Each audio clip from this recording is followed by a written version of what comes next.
En parlant de nos cœurs, des parties vitales de notre homme spirituel, protégé par la justice de Dieu, il doit y avoir en plus d'une prise de position une vie gouvernée par le principe de la justice.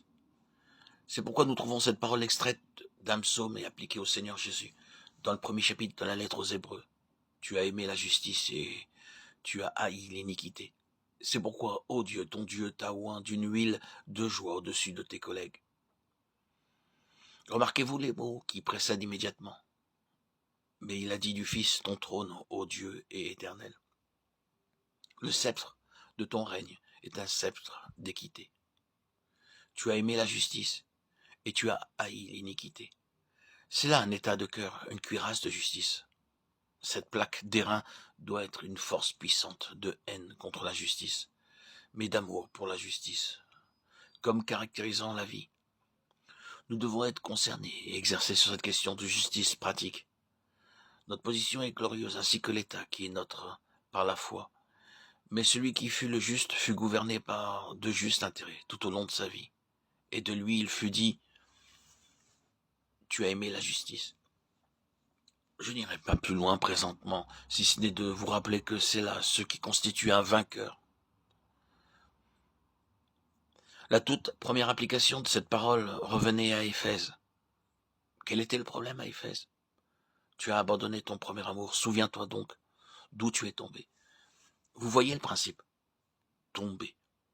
Cet amour, ce premier amour, qui est l'amour de la justice, et une haine de l'iniquité, cette question de cœur, c'est de façon ou d'autre modifiée, détériorée. Et cela les a précipités de l'élévation spirituelle, de la position dans les lieux célestes révélés dans l'épître aux Éphésiens. Satan en veut à cet état. S'il peut l'entamer, il nous a ravi le trône, il nous a chassés des cieux, et c'est là le but qu'il poursuit. Car l'issue de cet état, cette victoire à cause du sang, et que sa place n'est plus trouvée dans le ciel. Le dragon et tous ceux qui sont à lui, précipités sur la terre. Comment? Ah, non par une bataille objective, mais parce qu'un peuple est parvenu dans l'intégralité de cette position, la justice qui vient de la foi. Ils y sont parvenus malgré toute espèce d'antagonisme et d'opposition, et en dépit de toute la furie du dragon rouge. Ils s'y sont tenus, se sont implantés dans cette position, et ils sont parvenus au trône. C'est contre cela que l'ennemi se dresse. Comment atteindra-t-il son but? Eh bien, il déplacera la valeur du sang. Il fera tout pour ravir à l'Église le puissant témoignage du sang.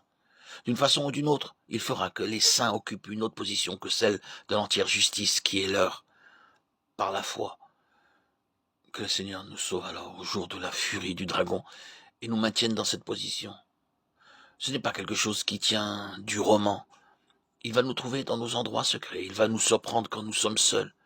Il va nous dépister quand nous sommes fatigués, épuisés, quand nous ne sommes pas bien, quand les choses nous découragent. L'ennemi produira toutes sortes d'images, les présentera et dira, tu vois ceci ou cela et encore cela, et nous découragera et puis dira, eh bien vois-tu, tu as tort. Alors, nous nous mettons à dire, eh bien, il doit en être ainsi, nous devons être dans l'erreur, ou autrement, ceci ne serait pas. Il œuvre si subtilement, avec tant de cruauté. Le dragon piétine le faible, sans aucune pitié. La cruauté du dragon. Oh, avoir cette foi vitale, la foi du Fils de Dieu, que le Seigneur nous garde fidèles.